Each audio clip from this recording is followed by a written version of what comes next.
Assalamu alaikum and good morning from the Islamic University, Gaza, Palestine. This is the last session in our course, English Poetry.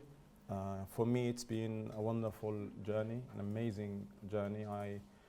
Hopefully, I did my best to equip you with the basic information and knowledge needed for you to understand, to read poetry, to understand poetry, to analyze poetry, and possibly to be able to write poetry.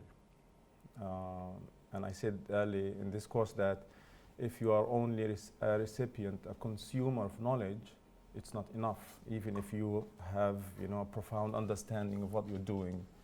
So let's move to square two and write poetry. So hopefully in the future people will be analyzing and studying your own poetry.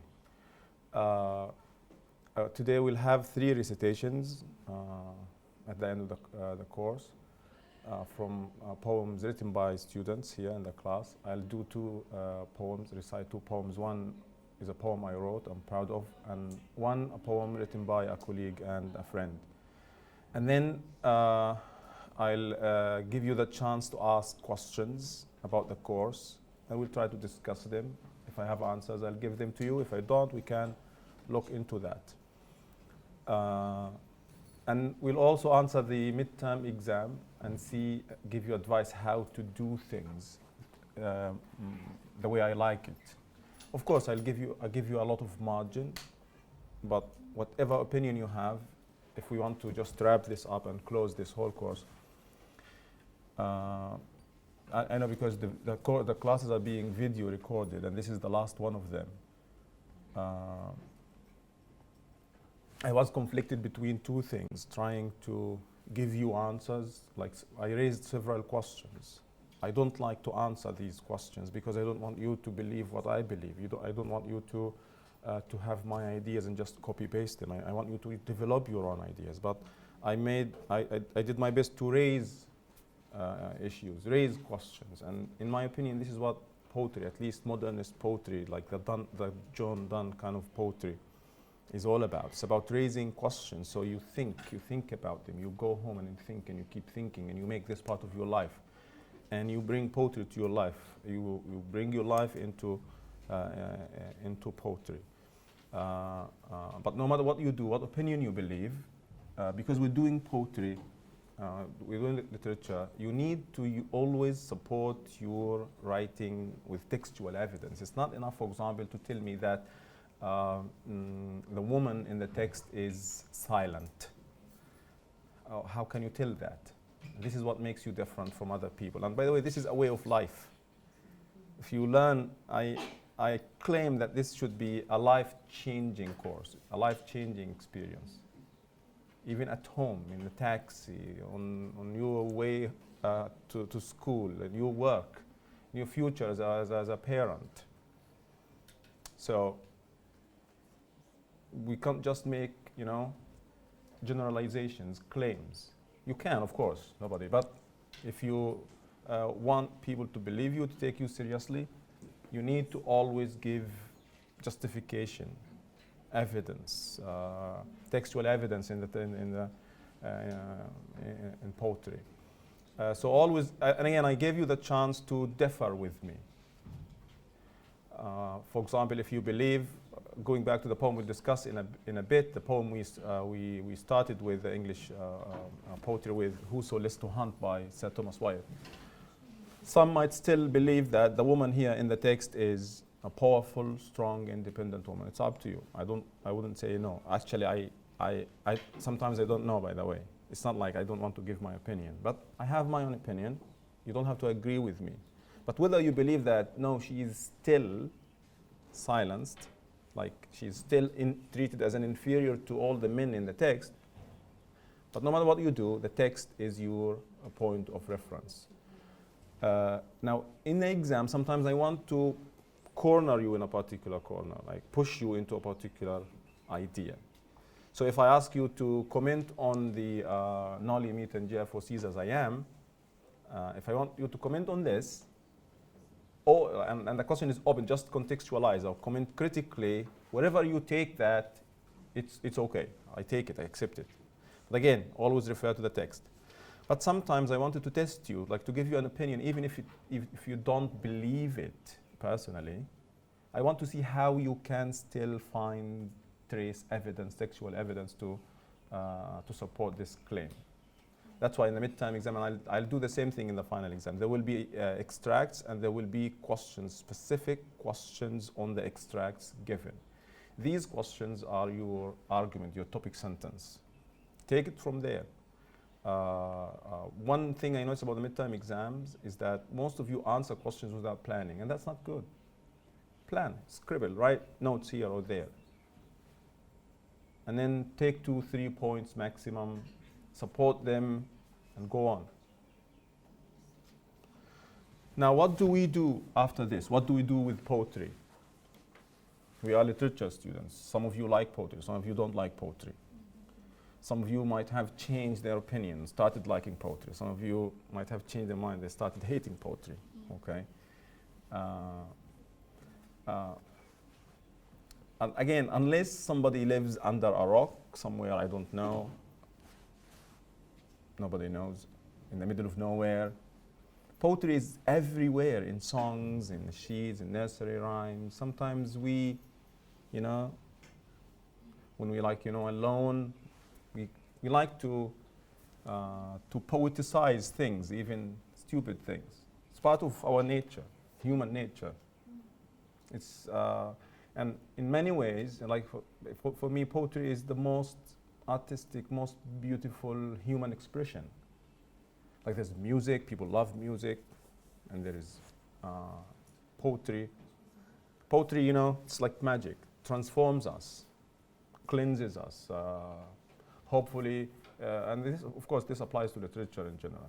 Makes us different people, makes us live the experiences of other people. Some of you said, I couldn't help but shed a tear when I listened to Susan Abul Hawa recite her poem, Wala. It's not our experience, we have never been there. But why do you do that? This is the power of words, the power of poetry, the power of literature. Makes you a different, transforms you. You grow. You become, you know, and again, that's why in poetry in general, probably you know, we spoke about the poets' backgrounds and lives a little bit sometimes, but we don't care about that. And even when we examine the two Israeli poems, or the Jewish and the Israeli poems, we say poetically, objectively speaking, these are beautiful poems. We can't deny that. But what these poems did to us as Palestinians is what makes us, you know, angry in a way. Angry in a way that we have to write back, in a way we have to counter-argue this false narrative of a land without a people to a people without a land. So hopefully you'll have, whoever is out there, have more love for poetry, whether you like the way I do it or not. It's again, it's up to you, but just give it a shot sometimes. So I said something and I have to say it again. Please try to think of yourself as poets, write poetry. The most difficult thing is to convince yourself that you can express yourself in poetry. And yeah, poetry, classical poetry is a little bit difficult for us, for non-native speakers, even for native speakers. It's not easy. Even in Arabic, we are Arabs. Most of us can't write Arabic, classical Arabic poetry. But it's good that we have in today's poetry, the free verse movement, thanks to John Donne and the people, the Romantics later on, and the modernists, T.S. Eliot and those people, we have a lot of freedom. But again, this freedom doesn't mean just we write anything in the shape of poetry and it's poetry. No.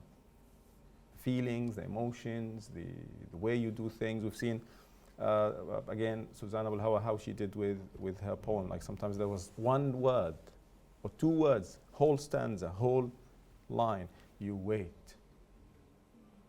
And there's the but there at the end. It's like coming us like a wrecking ball, to quote somebody. So the point here is that we need to, again, to take further steps in order to make poetry part of our lives, to look at poetry differently. Please don't rush when you see any poem, don't rush to the websites to read the analyses online. You'll find some good stuff, but most of these websites are originally for native speakers, for high schoolers. And sadly, many of these websites give you just the summaries, what the poems say, what the texts say. Please read the text, live with the text, take some quality time and just enjoy a cup of coffee with the text.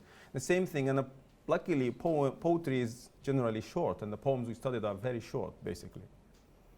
But when you do novel, when you do short story, when you do drama, bigger texts, please read the text.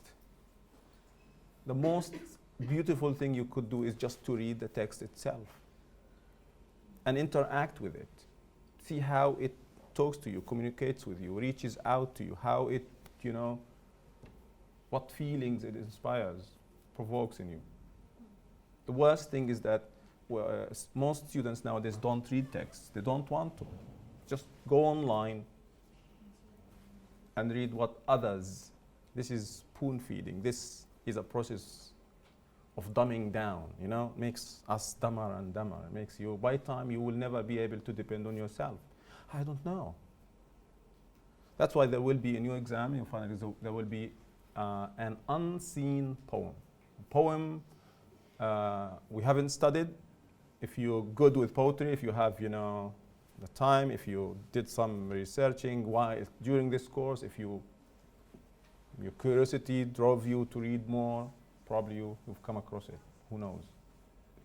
So and it will be taken out of context. Nothing.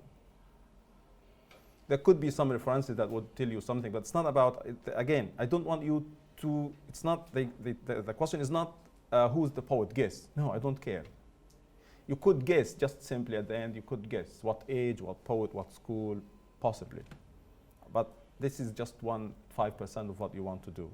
If you don't do it, it's okay. But what the poem is doing, its structure, the lines, the rhyme scheme, the sounds, the music, the rhythm, the metaphors, the paradoxes, the alliteration, the tropes in general, literary figures of speech, literary devices. Can you trace some of them? Can you understand what the poem is all about? So in this class, this is what we started doing. Like we look at the poem, the shape, right? Remember? The shape, how many lines, and then is it all, standard, classical? Are there some changes there? Like, is this Shakespeare, if it's a sonnet, Shakespeare, Petrarch, not a sonnet then? And what is the theme? And listen, if we could read a poem, and every one of us could get out with a different idea what it means. It's okay. But please support it with your evidence. You'll be surprised what the students did with last year's unseen poem. Very, very beautiful answers. Even with the different students giving totally different meanings to the poem, because it would be unfair if I expect you to get that right. There is no right answer for poetry, for literature in general. There's no right answer. It's your interaction with the poem. But what makes your answer informed is, again, how you use the figures of speech, the sounds, the rhyme scheme, the everything we discussed, the form, the structure, to support, to make a case. Okay, I'll give you an example in a bit, but now I'll recite 2 poems. Okay. These are pictures of the Islamic University, people watching us out there, maybe. Okay. In 2012, I was fascinated by this picture. A Palestinian, an old man, clearly older than Israel itself, coming face to face and, grandpa doing this to the Israeli soldier. Powerful image. And then it reminded me, with a cartoon I saw earlier, how history repeats itself. This is the Nazis, what they did to the Jews and others. Millions and millions of people were killed. And then there is this. It's not that Israel represents all the Jews. I'm clear about this. Palestinians, same everything, almost. So I wrote this poem I called I Am You. We are together with the same. Want to read it? And then read another poem, and then we'll see some of you will recite the poems and we'll answer the questions, the midterm exam questions, and we'll see if you have questions to discuss. Okay, I am you. 2 steps. 1, 2. Look in the mirror. The horror, the horror. The butt of your M16 on my cheekbone, the yellow patch it left, the bullet-shaped scar expanding like a swastika, snaking across my face, the heartache flowing out of my eyes, dripping out of my nostrils, piercing my ears, flooding the place, like it did to you 70 years ago or so. I am just you, I am your past, haunting your present and your future. I strive like you did, I fight like you did, I resist like you resisted. And for a moment I take your tenacity as a model. Were you not holding the barrel of the gun between my bleeding eyes? 1, 2, the very same gun, the very same bullet that had killed your mom and killed your dad is being used against me by you. Mark this bullet and mark in your gun. If you sniff it, it has you or my blood, it has my present and your past, it has my present, it has your future. That's why we're twins. Same life track, same weapon, same suffering, same facial expressions drawn on the face of the killer, same everything. Except that in your case, the victim has evolved backward into a victimizer. I tell you, I am you, except that I am not the you of now. All you have to do is close your eyes. Seeing these days blinds our hearts. Close your eyes tightly so that you can see in your mind's eye. Then look in the mirror, into the mirror. 1, 2, I am you. I am your past, and killing me, you kill you.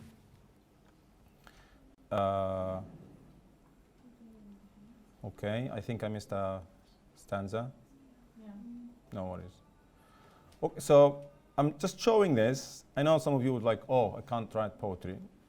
Look at this, simple in a way. I don't want to talk about it because it's a poem I wrote. The other poem I love, it's a little bit lengthy, so just bear with me, is by your former teacher, a lecturer at the Islamic University here, Sarah Ali. She's now PhDing in Cambridge. Thanks, Sarah. This is a poem she wrote. She was supposed to go to America. She had to go to the American consulate in Jerusalem. You know, it's almost impossible for Palestinians to go there. So she applied for a permit. She got the permit to go for the interview, and she went to Jerusalem for a couple of hours. And she came back, and she wrote this experience. A Jerusalem, a Palestinian, managing finally to see Jerusalem after more than 2 decades. Of course, the end of the story is that when she wanted to travel to America, Israel said no, go back home.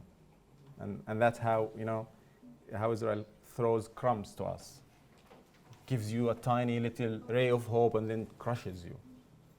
But I want you to look at this poem and compare it with the Israeli texts, or with Tamim or Darwish or other poems, because this is a poem that is really beautiful in many ways.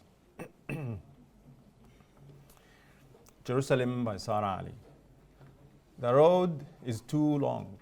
Bars from the left, bars from the right. We hurry through patience, merchants, and a few lucky people. I count my papers, 9 documents, passport, ID card, ID, passport. From afar, Israeli soldiers. From afar. I walk, fear lurking. I try not to stare. I count my papers, ID, passport, photos, papers, 1, 2, 9. And carefully put them back. The cage is suffocating, and it feels we have taken a Gaza cell along with us. We walk. I count my papers again. I'm led into a paths through areas. I wait. A line is short and yet we all wait. It's my turn. اشلحي ساعتك, take off your watch. An Arab-looking man says, I do what I am told to do. I need to be checked.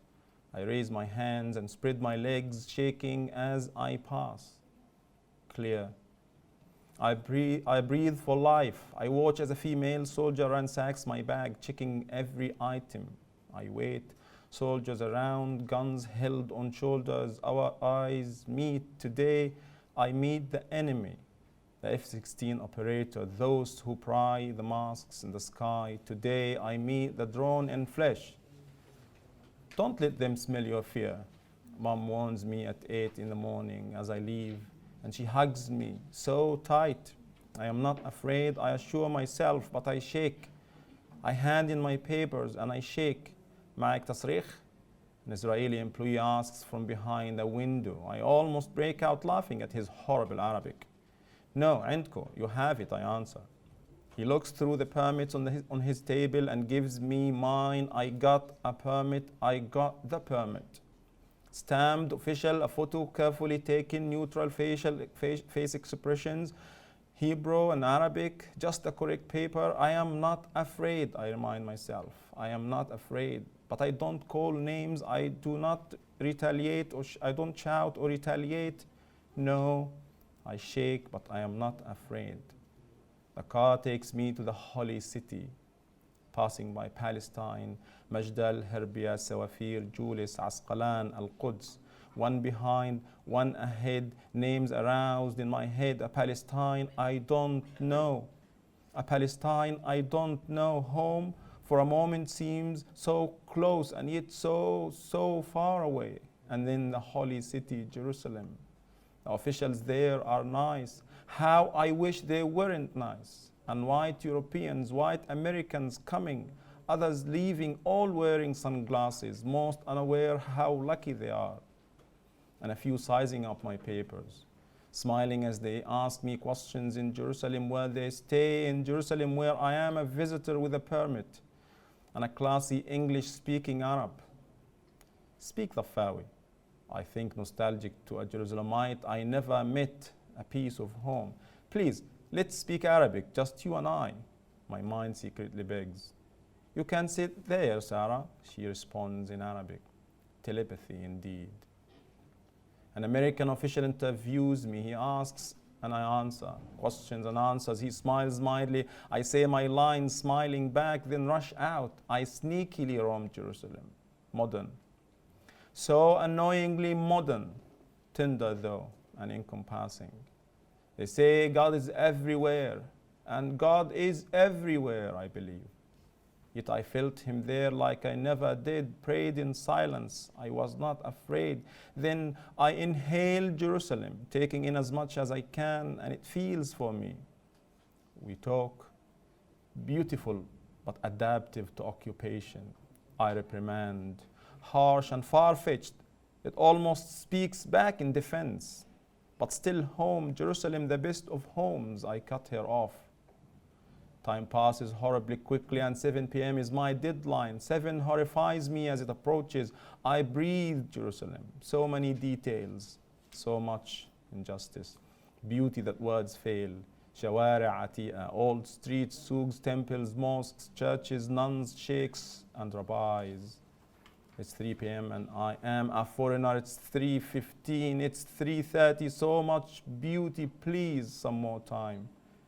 It's 4:30 and the car is waiting. The trip back is not as long. Nothing to look forward to. And I think of what I have left and what I am passing by. I want more. Indeed, there is more, though the visit ends.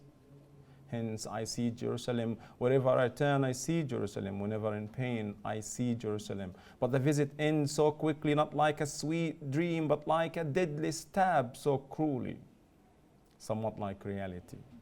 And then they push me to where I come from. I do not object.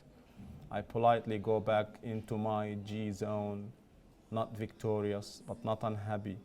blank and not lost in thought, heavy-hearted. Now few soldiers around.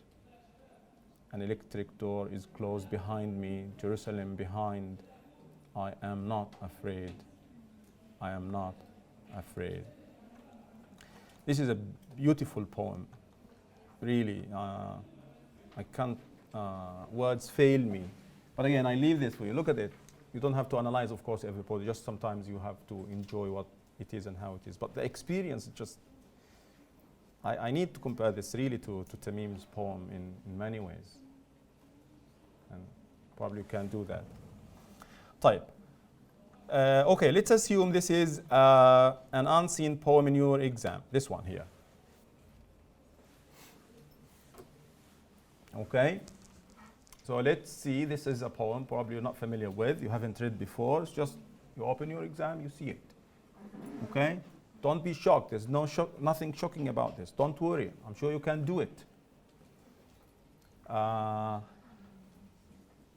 Somebody read, please. Raf. His grace impossible what to do. What dead? What dead? What dead? Yeah. What dead of old age too, and in his bed. And could that mighty warrior fall, and so inglorious after all? Well, since he's gone, no matter how, the last loud trump must wake him now. And trust Mm. and trust me, as the noise grows stronger, he wished to sleep. He'd wish. He'd wish to sleep a little longer. Okay. What is it about? Can you guess? You don't have to be 100% correct or accurate. Or what is it about? Food? Waking early in the morning? Someone is dead? Yeah, it's just there. It's there. Somebody referred to here as his grace. Well, look at the poet, how he's breaking the news or something, or receiving the news. His grace? Impossible. What, dead? Of old age too, and in his bed? And could that mighty warrior fall, and so inglorious after all? Well, since he's gone, no matter how, the last loud trump must wake him now.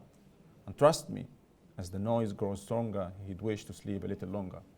So yeah, it's about death. What do you call poetry that is about death? Elegy. You have to know this. You should know this. Elegy. This is a poet writing about. This is a part of the poem. But when I give you, even if a short extract, you have to deal with it as a whole poem text. What do you notice about it? The rhyme scheme is regular. How regular? A, B, B, C, C, D, D. Right, regular, like kind of couplets. 8, this is iambic tetrameter.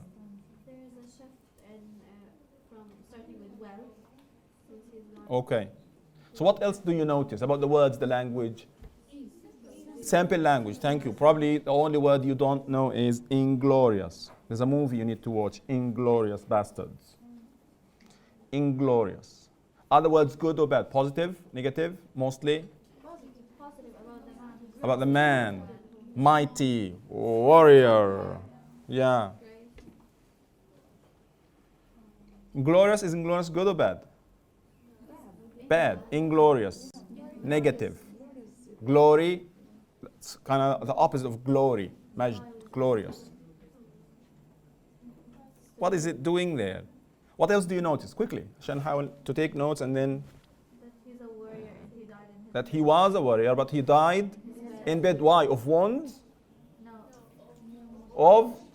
Of old age. Ah. He died an old man. Not fighting, but in his bed. Okay, what else? He's not accepting this fate. He's not accepting this fate, the speaker. Yes, he's feeling that he's asleep and Who's asleep? he would wish to sleep. Because sleep here is euphemism, euphemistic for death. Like rest in Shakespeare, there were so many words that say, this is euphemistically speaking. Instead of saying, he died, he passed away, you know? And the noise is from the people around him, wondering about it. And trust me, as the noise grows, where is the noise coming from? Trump. مرة على Trump, did we read part of the West, Ode to the West Wind, the trumpet? Trumpet's like a drum with like. In wars in the past, they would declare war, victory, the death of somebody by, I think it happened in Macbeth. You're studying Macbeth. Trump. So it's getting louder and louder. What else do you notice? Auditory imagery. Okay, there's a lot of sound, yeah? Sound. The noise, the drum, stronger. What about the tone? Always try to start with the tone. How would you take this poem? Does it make you feel sad, happy, amused, angry? It's important to surprised. But if death, when people die, how do we generally react? Ignoring that? So why would you feel sad when somebody dies? Is it because of you or because of the person? It's human nature? Yes, it's your nature to be selfish. So usually you're sad because you lost somebody, or because, oh my God, I'm going to die too, and then you start crying. But here he's sad because this man is a warrior, but he didn't die in war. Okay. So if you are a warrior, which death is better for you? And you're in the battlefield. In your bed, like a camel, كالبعير, موتة البعير. Yes, humiliating. Or fighting, defending your country, kind of. I don't think this is actually lamenting or actual grief. It's like you hear somebody died and you say, oh, that's sad, that's sorry. Mm. Then you just move on. This is like, Can you find something to support your argument? well, since he's gone, no matter how, the word no matter how. It's all the same. And so inglorious after all, like, they're not really emotional. It's just Like he's saying that this man died an inglorious death, not a glorious, praiseworthy death. And so after all, we are all going to die. What else? There's something significant in the text. Listen, always see where the poem starts, and always see where the poem ends. Mostly poems end in a different way from where they began. What is the ending saying? So focus on the opening, focus on the ending. Please. It starts with fragments and then it's with complete sentence. Because this is expressing shock, or, His Grace, really? Dead? What does the last line, for example, do here? The trump, the drum knocking is also, do you have any idea about this? This is not probably basically the drum during war. The Day of Judgment, thank you. The Day of Judgment. It's a religious concept here. So this could be the day of reckoning, where people come back. Now, what happens when the noise gets louder and louder? What would this person do? He wants to sleep longer, because the drums for the Day of Judgment. What's that? What's the word? What's the word? Is it trumpet blowing the thing? I know in Arabic what it is. Okay, so people, this is in Islam, in Christianity, and in Judaism. People will be raised, will rise, will come back to life for the Day of Judgment, to be judged by God, in front of God. Why would this person wish to sleep longer? Oh, he's not? It's not ready for it. So when would you do this? Why would you not be ready for this, for the calling? He was, He is, he was a bad person. he's a bad person, probably. But he started Probably. by saying his grace. And then So what does that indicate? the beginning started in a different. Probably he wasn't. He was inglorious. He was inglorious when he died, before he died, and the way he died. So you go back, you reread the opening. The opening is sarcastic, ironic. You're not, if somebody is old, you're not surprised when somebody dies of old age. So there's you, oh, my dad passed away, or her dad passed away, or somebody's dad passed. Of course, we're human, we show sadness and emotion. But somebody died. How old is he? 95. Oh, so sad. I'm shocked. We're not shocked. We're never shocked if somebody dies, I don't know, like over what, 70?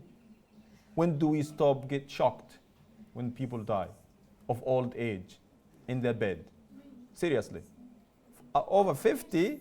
No. 90?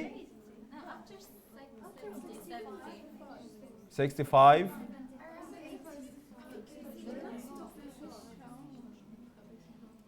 No, tell me, like, I want to see, because different ages. I'm 100 years old, you're just still 20.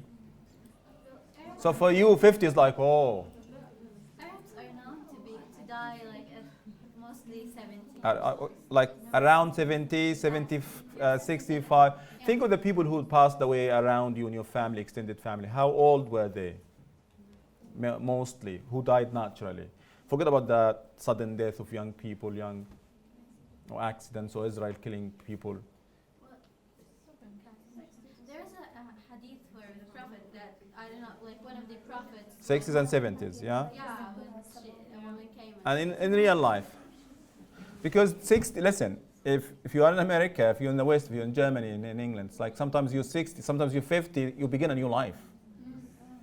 You take an early retirement, you take a pension, and you just go around the world. You begin, but here, as we get closer to the 60, we age 100 times. So, this is a fake shock. This is not true, genuine elegy. The tone is sarcastic, humorous. The man here is not praising somebody. He is kind of celebrating his death. Get the hell out of here. Be gone. Sorry? Yeah, but not the traditional elegy here. This is satire. So, his grace, impossible. What dead? Of old age too? Even two here tells us, reveals that. Old, yeah, you do of old. It's like, Ernest Hemingway, the sun also rises. What, wait, also? What? What has been rising for millions of years? Of old age too? In his bed, I am shocked. Look at the exclamation marks. He's feigning. Feigning, like Hamlet feigning madness. And could that mighty warrior fall? He was a mighty warrior. If he was a mighty warrior, he would have fell probably in the battlefield. So maybe he was a coward. He was just so inglorious. Yes, it is so inglorious. Probably other people died, but this man doesn't. Well, since he's gone, no matter how, the last loud trump must wake him now. And trust me, as the noise grows older, he would wish to sleep a little longer. Because thank you very much, he's not ready. He's not ready. The man has been a horrible person.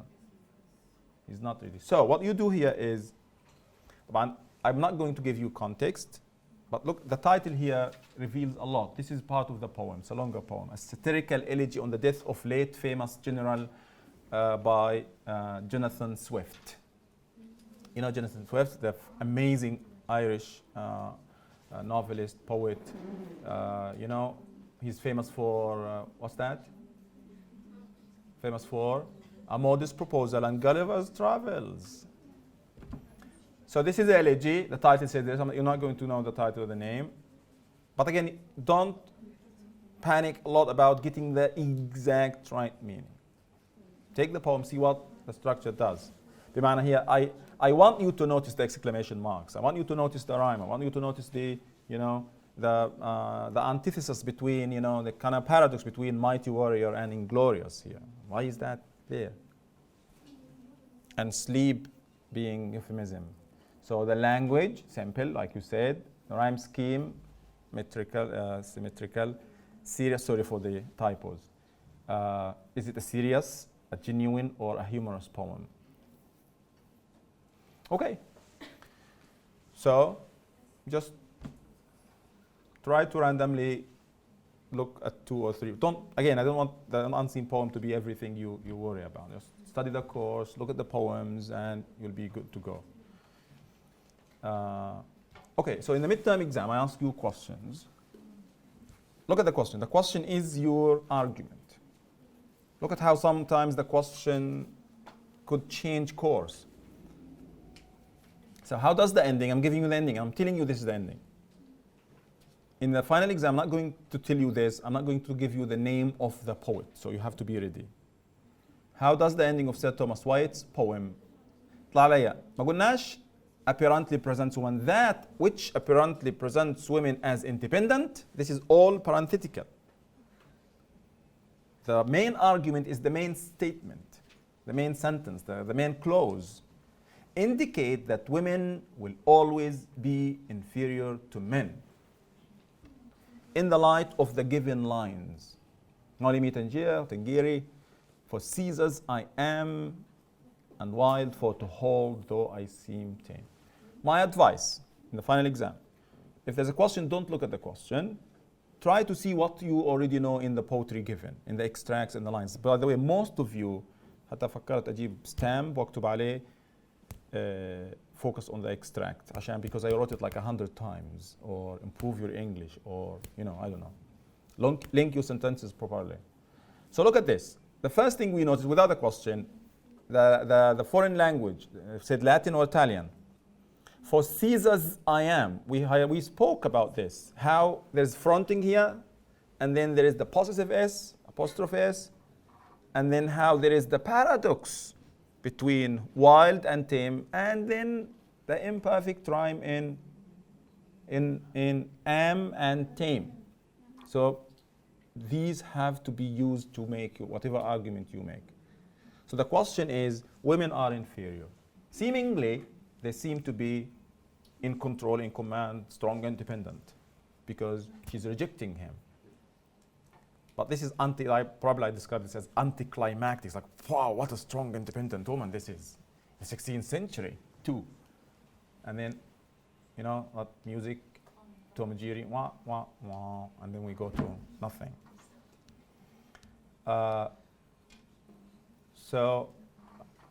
What do you want to do? Remember, I said you have the freedom to use 20-30% of the general, and you should mention that this is from this is the couplet.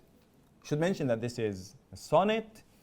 You could mention that Petrarch, you should actually Petrarch or Shakespeare or both, but again Shakespeare came back later after that.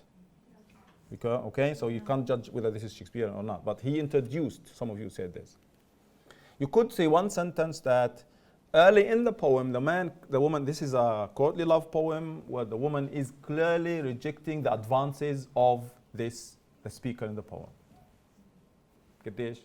So if I give you 15 lines, maximum 5 lines for this, and then مباشرة in this extract. بعضكم لما كان يقول in this extract كنت تعقبه وعمل له highlight يكون وصل ل line 12.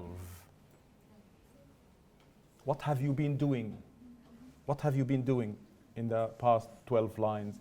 غالبا, usually, you tell me the story of the poem. Don't tell me the story of the poem. I don't want the story of the poem. Just what I want you to talk about. So basically, these 2 lines are the couplet of Who So Lives to Hunt, a poem by Sir Thomas White in the 16th century. Sir Thomas White brought us the sonnet from Italy. He introduced the couplet here. The poem is about courtly love, where a man is being rejected by a woman. While the woman seems to be strong, independent, in command, in reality, a further, a deeper analysis would reveal that she is otherwise. She is still inferior to number one, number two, number three. You could use the imperfect rhyme to indicate that she's not imperfect, she's imperfect. The paradox, she's paradoxical. Yeah, because paradoxical because she says, okay, no, no, no to this man, but yes, yes, yes to the rich man. Huh? So is she materialistic? Is she dumb? Or eventually she will need a man. She can't live without a man. You could use how she still is treated as property, these words. شوفوا ما أسهل الكلام. I know, the exam. So in your exam, please take 1-2 minutes to plan every extract. هيكون لكم two extracts, probably 3 maximum in the final. Outline. بدي أعملكم وسع أكتر في النهاية عشان تخربشوا. The same thing with come live with me and be my love and we will some new pleasures prove. Now, I'm telling you this is John Donne. I'm not sure, I understand that some of you don't know what mock is or what devices is. You should. Anyway, if you don't know, there's John Donne, there's classical poets, you know. So what did John Donne do to those people, you know? He punched him down, yeah? A fatal blow, a blow below the belt, like they say. So there's no question, you come face to face with this. You read it, Marlowe, Donne, right? Because the first line is it's verbatim, word for word from Marlowe. And then will some new pleasures. If you talk about this, you don't talk about some and new, I don't know what you want to talk about. And in this question, pay attention. The question is about John Donne. So at least 60-70% of your answer is going to be about John Donne. Yes, you refer to Marlowe. I'm not asking you about Marlowe, but you should bring Marlowe just briefly. I would do it this way. While Marlowe treats women as materialistic, خلاص, and then you give me more about John Donne. So this is intertextuality. There is parody here, right? There is women empowering, and there is realism. 4 things. I said several devices. You could speak about 3, about 2, at least. And should I speak about the conceit? No need, unless you see the conceit as part of how he's treating women as intellectual and thinkers, you know, smart enough to understand the complexity of the elongated metaphor. Yes, you go for it. See, everything can fit if you know, do some stretching and twisting. And these are things I focused on in the class.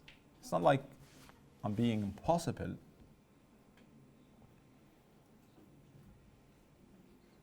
Okay, now many of you spoke about the imperfect rhyme here. I don't find this relevant here because he copied the same rhyme scheme.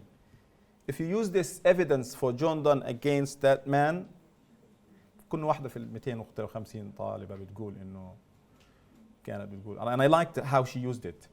She said that he changed the poem. Essentially, he changed the poem, but he kept the rhyme scheme imperfect, like to say your imperfection are going to, you know, something. She says something like this. Like, he didn't change the rhyme to make it perfect because he wants to tell them that this is on you, not on me. Something like this. And I liked it, so yeah, okay. The same thing with come live with me, the imperative. The imperative here is the same as Marlowe. So how would you use this for Donne and against Marlowe when both of them used it? I find it irrelevant in a way, unless, I don't know, you find a way. You have, I don't know, your muse tells you something. Okay? Any question about the extracts?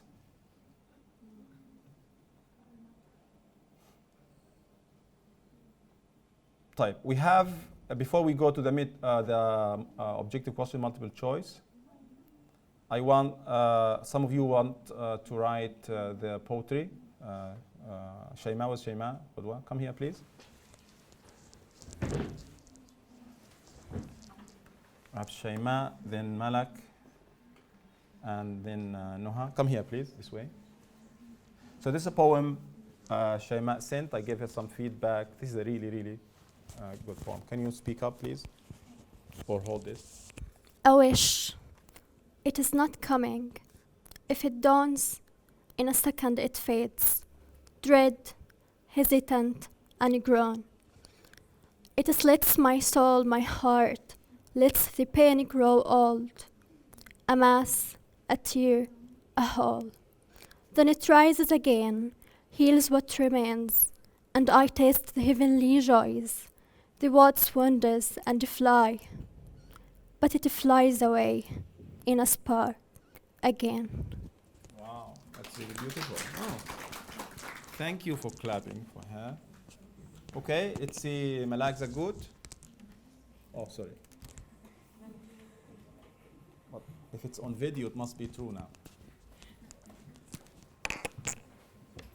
This is another fine piece of poetry. Could you please hold this? Go on. It's sharp, 1 a.m. My room ceiling is deep blue, and if you ever ask, I'm sinking below. Tick, tock. My clock battery never dies, never fails to bother me. It's 2 a.m. My room ceiling is deep blue. I rose from the bed, opened the window to a new gallery of a rainy December, never romantic though. I'm deadly worried about the 2 kittens below. It's 3 a.m. My room ceiling is still blue. And if you ever ask, my mind is internally screaming below, begging the cosmos to have some mercy on me. It's 4 a.m. My room ceiling is taking a lighter shade of blue. And I'm thinking of the dark circles I'm going to conceal in the morning, the smiley masks I'm going to wear, the toxic people I'm going to deal with. I'm thinking of the... It's 6 a.m. now. My room ceiling is light blue, decorated with 12 yellow butterflies, and I'm grateful that I slept for 120 minutes or so. Thank you. Thank you very much, Malak. And this is how a poem can transfer a Malak into a Malak. And next, Noha, one more fine piece of poetry.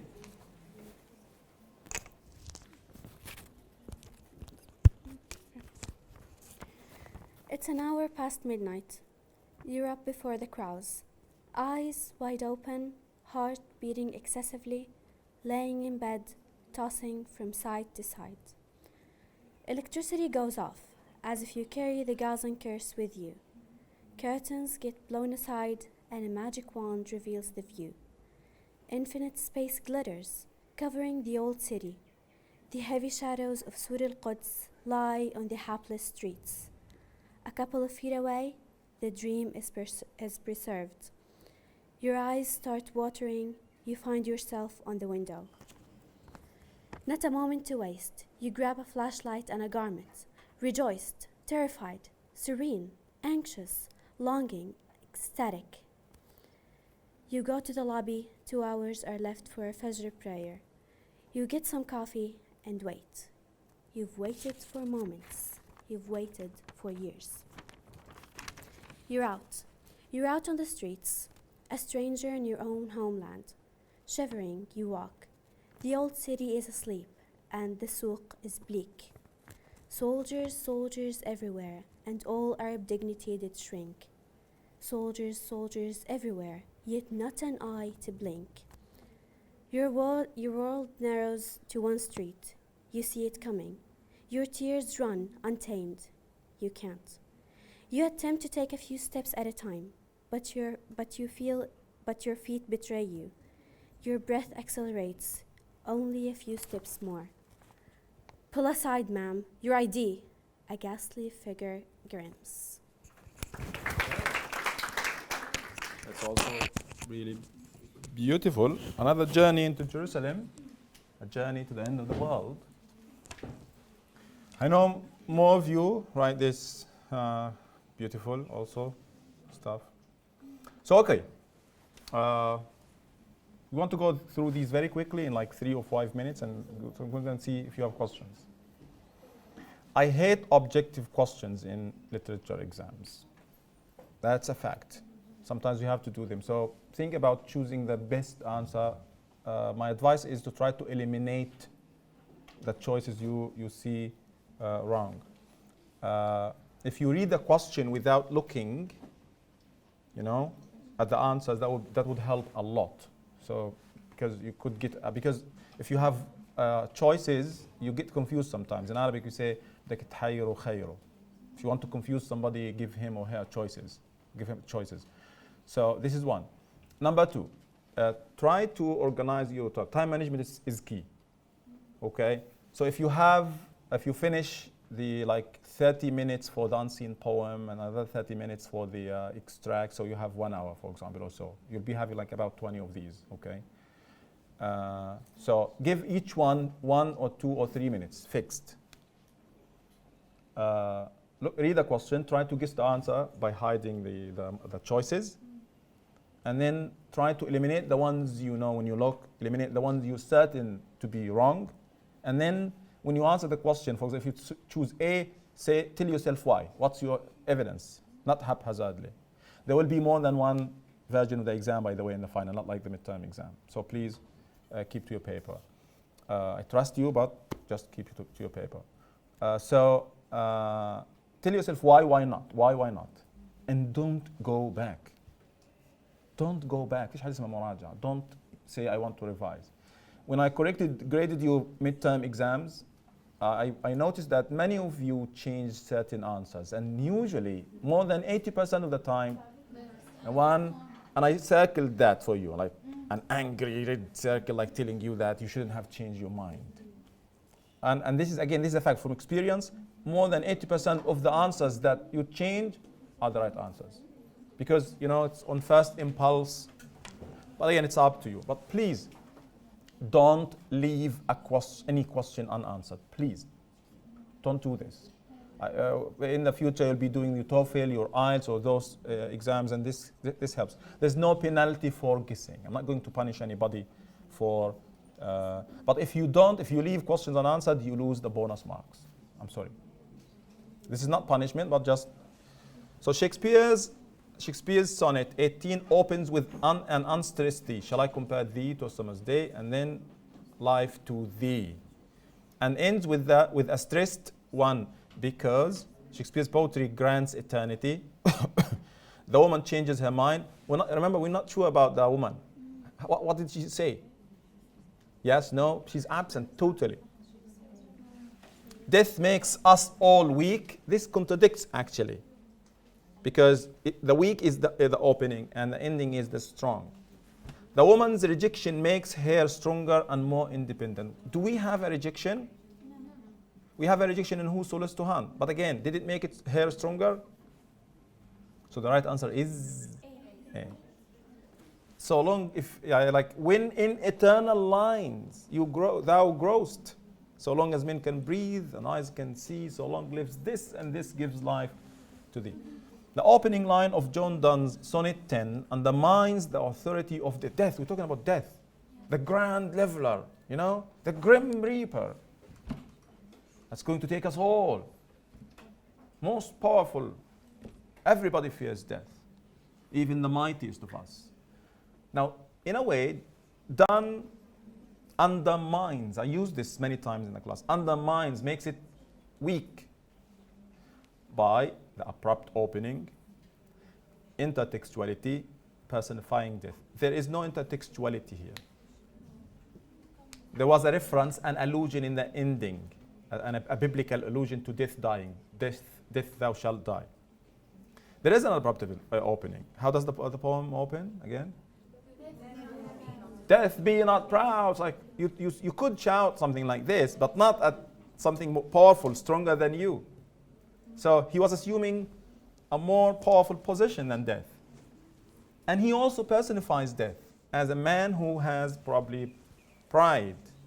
Talks to him. There is an apostrophe there. So it's both A and C. Both A and C. 3, John Donne subverts, undermines, disturbs. These words. The rules of decorum in sonnet 10, as he changes the subject matter, openly attacks Shakespeare. There could be an implied attack, perhaps on Shakespeare and the sonnet, the traditional sonnet form, but it's not openly. He doesn't say Shakespeare. He doesn't say, shall I compare thee with a dead man? Openly attacks Petrarch. There is no open attack. A and B. The sonnet 10 is about death. It's a religious poem. What a change, yeah? John Donne's love poetry, such as The Flea, according to, perplexes the minds of the fair sex. We said perplexes, confuses. And this is something that accuses John Donne of being anti-feminist, of writing something that women don't understand. Remember, we said this opinion in itself is anti-feminist because it assumes that women are less intellectual. Who attacked John Donne? Number one, you take, what's her name? Virginia Woolf out. She supported him. Alexander Pope, John Dryden, Ben Jonson. Who said this? Remember, Alexander Pope attacked the fact that John Donne is not even a good poet. He doesn't even have the wit. Because everybody said, John Donne is witty. Yeah, he doesn't write good poetry. His poetry is horrible, but he has a fascinating wit. And then Alexander Pope was like, what? He doesn't have a good imagination. It's dry. And it was Ben Jonson who said John Donne would perish. Should hanging. Good. It was who first pioneered what is now known as concrete poetry. Now look at this.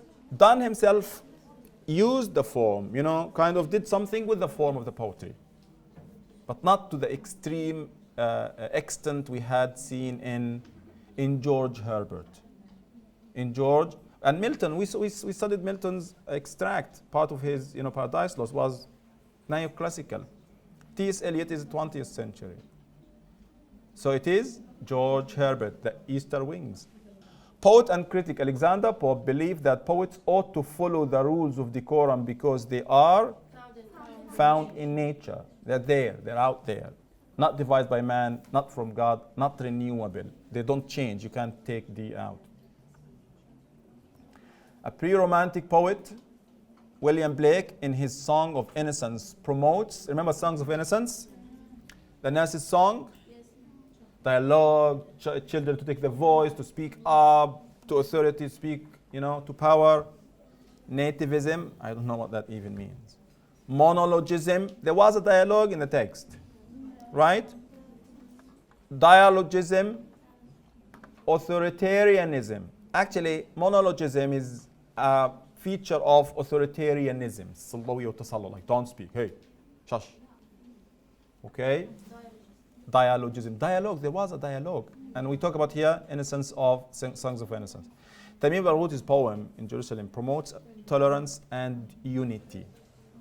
Tolerance, دائما tolerance is حتى بصفوها religious tolerance, التسامح. Dismissing all religions altogether, presenting Muslims as the rightful owners of the city, bringing mosques and churches together, dismissing Judaism and Christianity. He doesn't dismiss religion. He brings mosques and churches together.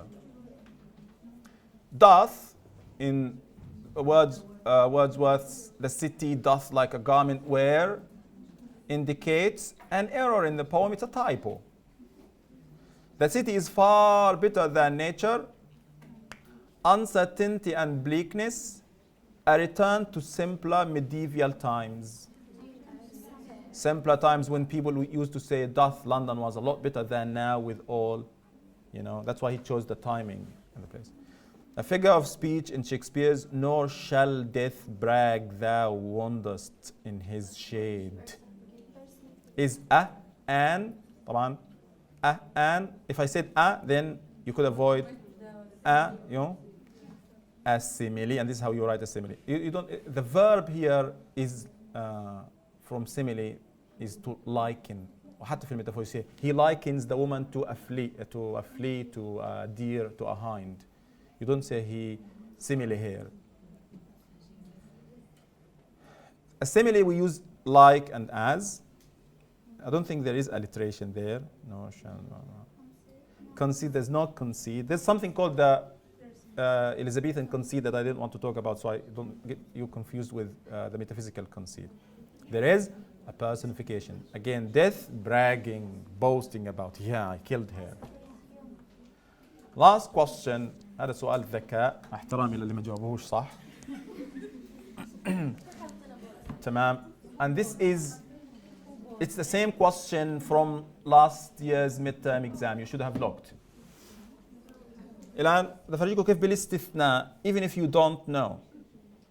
طبعا هذا السؤال الوحيد that I had in mind before I started the course. أنا قلت يعني كمان شهرين I want to see how smart my students are. Most of them are smart. No, I don't believe in this. Like if you know this, if you answer this readily, you're smart. If you don't, it doesn't mean. But again, number one, the rhyme scheme for a Petrarchan sonnet. A, B, C, D, C, D, E, F, G, G, Shakespeare. تمام.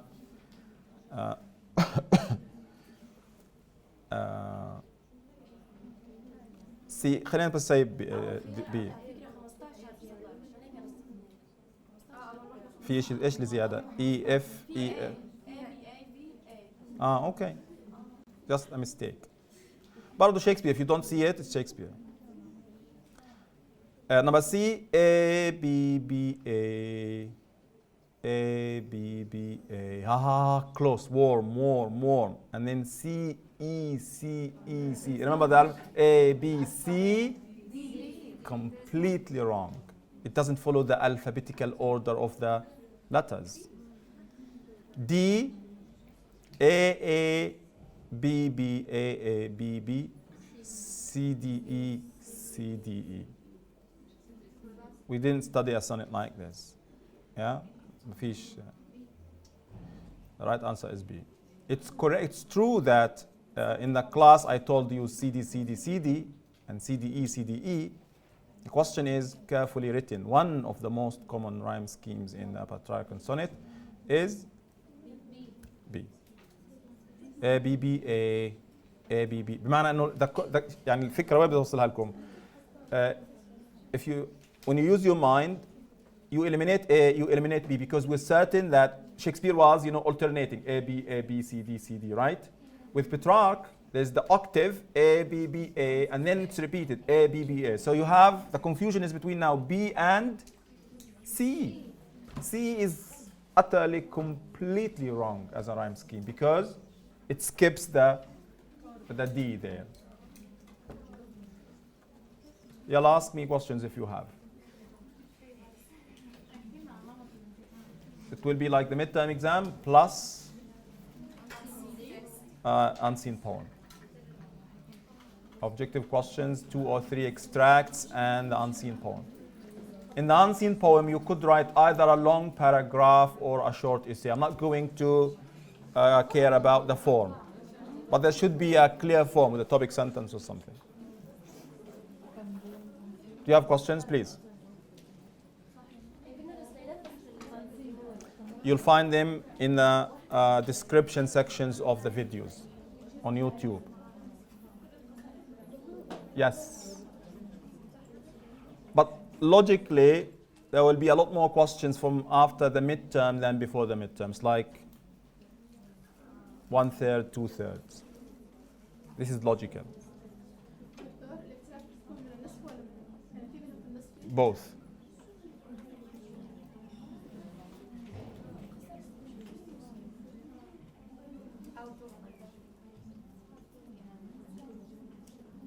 Questions? Is it 40? But I'll stop here. You can ask me questions after we finish officially right now. Okay, thank you very much, everybody. This has been amazing. I'm really proud of you. You've done a good job. Continue your great work. Your finals will be in 3, 4, 5 days. I wish you all the best. If you have questions, we always keep in touch on Facebook. Thank you, Abu Hassan. Thank you, everybody. This has been English poetry from the Islamic University of Gaza, Palestine. Thank you very much.